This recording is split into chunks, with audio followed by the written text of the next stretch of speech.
Hello, welcome to another vlog. Now, might be a little bit echoey in here, but it's better than the banging. Lovely neighbour who's also building his own house is on the roof opposite me, and it's bang, bang, bang. So you'll have to forgive me. I'm in the little blue room, which actually is a really nice, quiet room, but I've got no room to show you things. Now, why am I dressed in a kimono, you may ask yourself? Well, I'm trying to keep in theme, although it's set in China, not Japan. However, kimonos apparently first started in China, not Japan. And it's all I've got that's pretty, and some of you haven't seen it before. And it's totally in theme with my Sky movie review. You know I do one monthly as a proud member of the Sky Cinema Club. So this month it has a bit of a lot of a Chinese twist. There's a cat sitting on the seat. So we'll get on with that in a bit. Oh dear, Aunt Ilo. Oh dear. I haven't got the right chair. Right, I'm just going to have to stand up for the review. So that's the film review this month, and it's a very unusual film, but more of that in a bit. What else is there in this role? Goodwood, and I was on the panel, so I'm going to give you the highlights of my little visit to the Goodwood Revival, which is all things classic cars that I'm not that into, but I do love a vintage car, and all things vintage, and everybody dresses up. And if there's anything else, maybe skincare. Oh, I've got a packing tip. Yes, I've got a packing tip. There will be a packing tip for you. In fact, I will pop that in following the review of the movie, and also show you around my garden, because that's connected with the movie. Right, now the movie review. I hate not being able to sit down. Right, I'm more comfortable now. I'm sitting down and I've left the door ajar so Jack doesn't whinge and he can come in. And look, there's a plant. I hope there's nothing in the background. Messy. No. Okay, so on with this month's review from Sky Cinema. Now this month I picked an arty film. I have to call it an arts film. It's called After Yang. It's set in the future, so it's sci-fi, but very arty. Korean director, so expect arty-farty, starring Colin Farrell, always a good actor. He plays a chap with a tea business. I can't work out whether it's a cafe he owns or a tea business that he owns. There were a lot of things. This is the trouble with arts movies. You need a lot of patience because they're slower. They're not wham, bang, bang, bang, bang. So if you like arts movies, you'll love it. If you don't, you probably won't. Do you know what I mean? It's the second arts movie I saw in one weekend. So I was a bit, oh my goodness me. Because they always leave you with loads to think about. Anyway, it's called After Yang. Yang is artificial intelligence, AI. He's a robot. They don't call them robots. I'm not sure whether it's set in China or in America in the future, but it's definitely in the future. The in the future bits are magnificent. It starts with the whole family, including Yang, because he is very much part of the family, all doing a dance, like I do my Pilates every morning online. They're doing a dance, but it's a competition, a really good dance. I wish they'd have more of that. In competition with other families who have the same number of people in their families. Something goes wrong with the robot, and so it's Colin Farrell's journey while his wife is working very hard. That's why they got the robot, to keep their young little daughter company, because she goes to school, but both parents are working very hard. So they get Yang to keep her company, and she absolutely adores him and loves him like a member of the family. It's just, I found it art direction wise and film wise absolutely beautiful. There were little corners that he filmed that looked like art. They were so beautifully lit. The costumes, they didn't wear kimonos like what I'm wearing, but very much the Chinese look, you know, very baggy shirts. I haven't got anything really baggy, and really baggy trousers, which I have got, but I haven't got room to show you. Oh God, I can still hear the banging. It was a very small budget film compared to the blockbusters nowadays. So I'm delighted, because I don't think it was shown in many cinemas. It only took a few 100,000 because it was only shown in like 24 cinemas in the States. So I'm very glad Sky Cinemas got hold of it and they're streaming it, because it will give people a chance to see it. Because if you like arty films, you will love it. Now, who else is in it? Jodie Turner-Smith, no relation to Will Smith, is his wife. Again, the clothes are gorgeous. If you like styling, you will like it, because of the styling of the house and the lighting and the styling of their clothes. I loved it. Oh, and the little girl, oh my God, she is so adorable. And the little twists. Right, oh yes, he was a refurbished robot, so there were little problems. There was also in it Sarita, I have to read this, Sarita Chowdhury. Weirdly, I saw her recently in another movie with, I can't remember his name, Timothy Spall, It Snows in Benidorm, another arty film. So weird that I've seen two very similarly slow and ponderous but beautifully written and beautifully directed, that I've seen them both in the same week. It's very, very odd that, and she starred in that one with Timothy Spall. She looked amazing in that film. And she looks completely different in this film. So it's very weird that I've seen the same actress in two movies really recently. So that's about it. If you want, especially during these very weird times we're going through, she says, sorting out her kimono, it's very gentle. It's very gentle. And I think if you like sci-fi, I think you could quite enjoy it. And as I said, it's only 90 minutes long and beautifully shot. I will give it a 3, a definite 3, not a more than 3 like I normally do. 3.5, 4, definitely a 3. So link will be below as usual if you want to see what else Sky Cinema is showing this month. And do let me know what you're watching and what you're enjoying. It doesn't have to be on Sky, anything. I love TV, I love movies, so I love it when you chat and tell me what to watch, wherever you are. Meanwhile, back to After Yang, and particularly robots, I'm fascinated by our future. And the one thing that keeps me very, very positive about aging is that I assume, and I'm always telling my friends this, I don't worry about old age and ending up in a care home, because I reckon by the time people my age get to a state, well, as long as you have a lifestyle and a healthy lifestyle and a healthy diet, God help us that we will be fit and healthy. But you know, we're not going to be fit and healthy and running around like lunatics in our 90s, highly unlikely. Well, I'm convinced by then we will have robots. So I'm going to share with you what I would love a robot to do in my house. And yes, it would be great if he has artificial intelligence, or she, and can actually have a chit chat in the evening, as long as they're quiet during movies. I have a lot of work in this garden, as you know, so I'm going to show you round the garden now that the gardener has been and still has to come back to do all the hedges ready for autumn. And it costs a lot of money because it's a big garden. So I'm going to show you that first, because I would love a robot to be looking after whatever small space I have by then. So this is the end of summer, so there's very little, if anything, flowering. But just to give you an idea of the immense size, there's a little path down there. And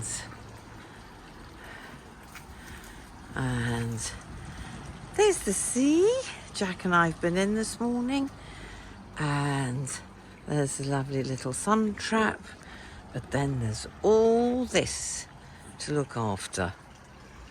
That looks like a jungle. That's where Socks has her food at night. There's the sea. Little pond that needs refixing. So there's all that and all that. And then I'll take you through the gate because there's a second front garden. I'll just do a little pan for you. See, this is the front garden, which is facing north. But if this was facing south, this would be my perfect size garden. I mean, who needs bigger than this? This will do me fine. I could still get a little pond in.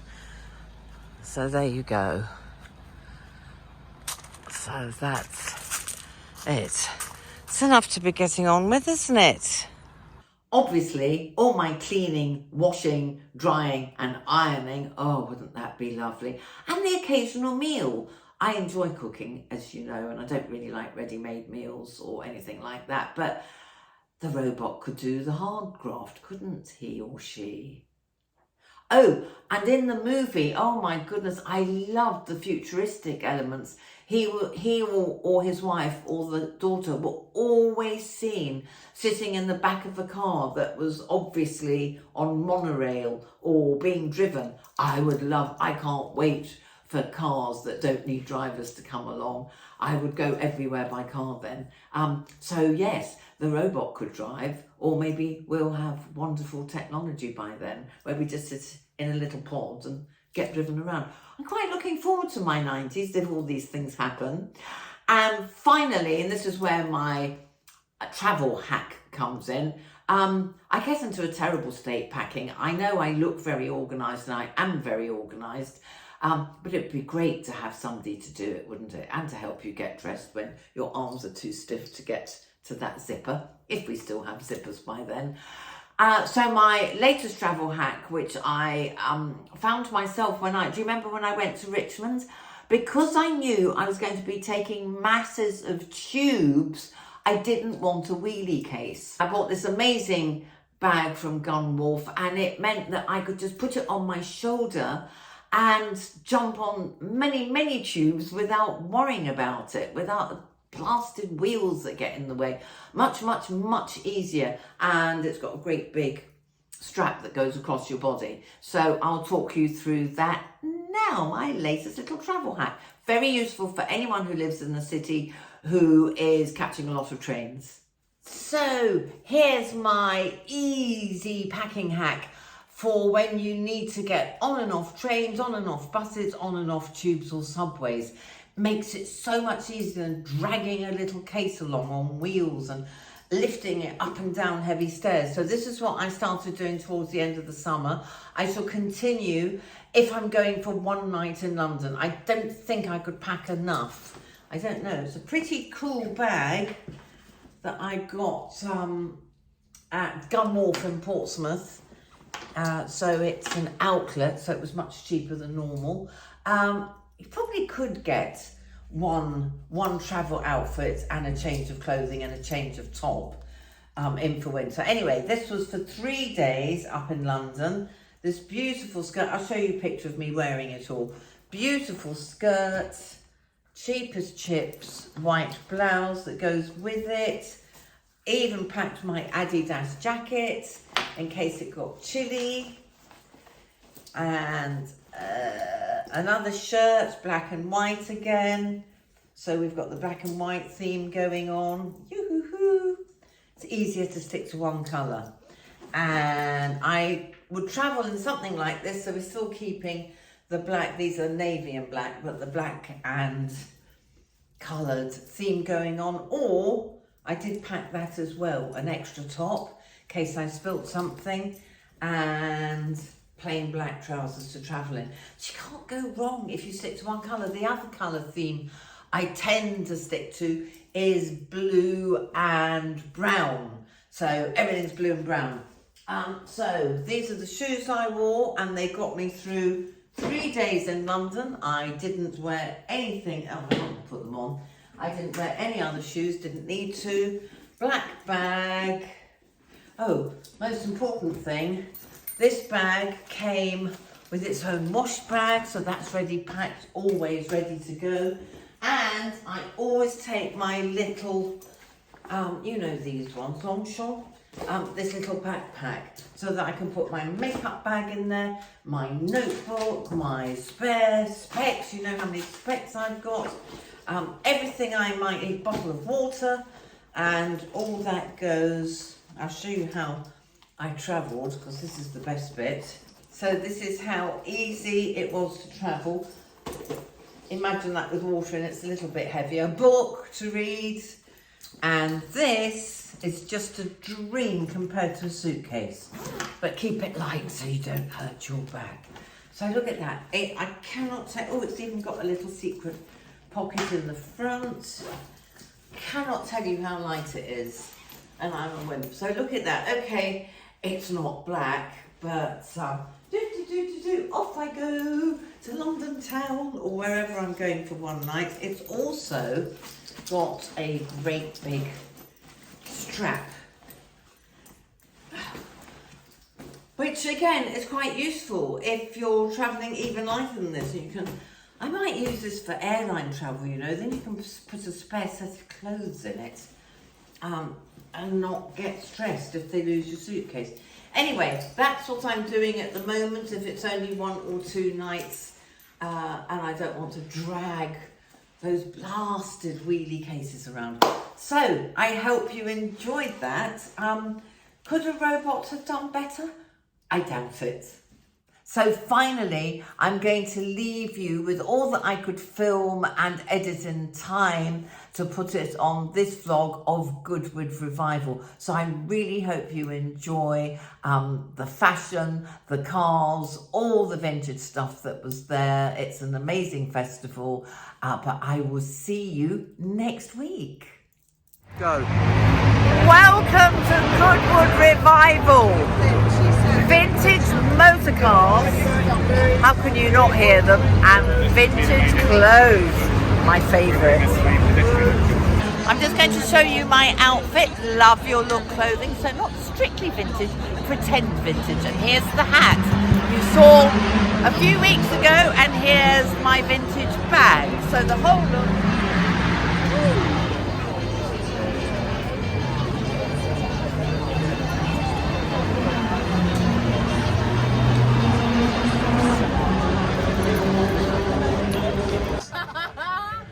Right. Are you videoing us? I am indeed for my vlog. Thank you so much. So what's your name, darling? Becky? My name is Bex. Bex. I work with Goodwood Revival. I do their lifestyle content, and I'm here today for the 3rd day in a row. You must be absolutely shattered. You don't want me to take these glasses? No, no, the glasses are beautiful. Keep them on no matter what. So I hope your talk today goes well, and it was great meeting Well, you. thank God you stopped me, Yes. because I didn't have a It was clue. meant to be. It was And meant the to be. village I've got to go to in half an hour is in there. So if it hadn't Fantastic. been for Bex, I would have walked straight past. You'd be on the circuit. So or thank you for somewhere. stopping me. Thank you. It's lovely to see you. So wherever I go, whether it's Europe or Australia or America, I will always Google vintage shops, pre-loved shops, charity shops, and go and have, because how many love shopping on holiday but actually could do without it when they're busy here? I mean, I love it. It's my favourite hobby when I'm on holiday. Ooh, let's hit the shops and find a bargain. You also discover different brands, don't you? And even if they're Yes. vintage, it's still kind of vintage. Totally, and you can tell I just love. I'll show you a vintage label in a minute. I don't know how vintage this is, but it certainly looks it. So that was in a little shop, New South Wales and Byron Bay is a place that I used to go every year till COVID, and it's now become very A-list. It's a bit like the Cotswolds. It's become very cheesy and expensive. So I don't think I'll get bargains. I mean, that was like 20 quid. I won't get bargains like that again. This was from the Brighton vintage, which we don't seem to have had any Brighton vintage shows for a long time. But what I love, no, this isn't one of them, is the labels that you find. I think this originated in America. And again, I wore it this summer. I mean, the great thing about vintage is no one else will have one. This is true, yeah. But this was another one. Look at it. That is so... I mean, it's so unusual. The pleating is good. I know that was from Australia, cheapest chips. So go everywhere you can when you travel. This was a quite famous vintage shop in LA. That's what I love. Look at the label. Look how old that label is. Styled in California. Always look at the labels if you're just starting in vintage. You will know it's real vintage. And that's from America. Isn't it amazing? No, well, no, they haven't really. Well, that's another thing. Look for material that doesn't crease. Well, I'm never ever getting rid of any of them. They're all going to be left to my goddaughter, who is much taller than me. But she will love them and cherish them. So what's the most important thing you look for when you're buying vintage? I guess the most important thing is wash them when you get them home, all Yeah. clean. But the other thing that's really important for what Lucy does is to look at the seams, look at the buttons, look at the pockets, look at the hems, make sure there isn't anything that needs work. I mean, I've got things home and found something irreparable at the back. Because things are too long on me often. Yeah, and that's such a simple thing. Yes, exactly. Yeah. Or too big. Yeah. Just get them taken out. Yeah, or too small. Or too small, like all the way Yeah. from that. Yeah, So yeah, that's really... Yeah, every piece in my wardrobe has had the restory treatment. And this is Grace, who is, as you can see, very 60s. And is it all pre-loved vintage? Also eBay. A eBay. little bit of vintage, yeah, absolutely, and the original 60s. You look amazing. And is this 70s? Can you turn round because it's so stunning at the back?